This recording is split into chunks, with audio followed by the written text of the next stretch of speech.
Time for another episode of Where Do Writers Get Their Ideas? It's the question that readers love to ask and writers hate to answer, because the truth is, ideas can come from pretty much anywhere.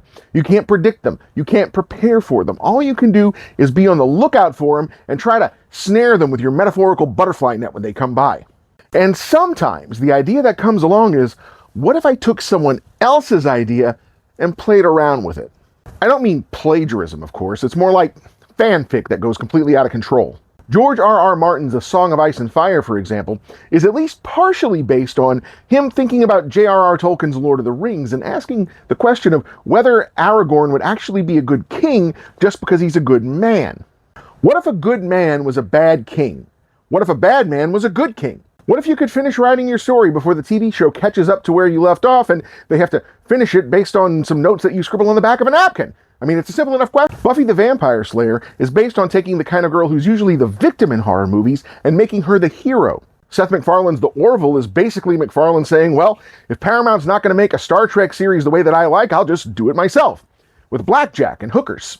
And of course, the notorious 50 Shades of Grey trilogy started off as fanfic based on the Twilight Saga, which was probably a lot more successful than if it had gone with the writer's original intention of basing it on fanfic from Winnie the Pooh. And I, too, have mine stories from ideas I had for other people's heroes. No, not that one.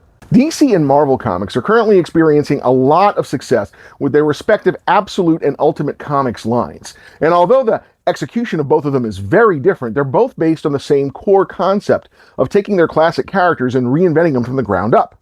This isn't a new concept, though. It's been going on at least as far back as the 1960s, when DC Comics introduced Barry Allen and Hal Jordan, new versions of the then-defunct heroes The Flash and Green Lantern, respectively. The new versions had almost nothing in common with the originals except for their names and power sets, but they turned out to be wildly successful. DC also did a line of comics in the 1990s called Impact Comics, based on the Red Circle heroes originally published by Archie Comics. Archie licensed the characters to DC in an attempt to bring them back, revitalize them, and introduce them to new, younger audiences. The line only lasted for a couple of years, but I was a fan, and I kept thinking about my favorite character from that line, the Comet. And like a lot of comic book fans do, I thought about what it would be like if I ever got my chance to write my version of the Comet. Now, my version became younger, female, and her powers changed a bit.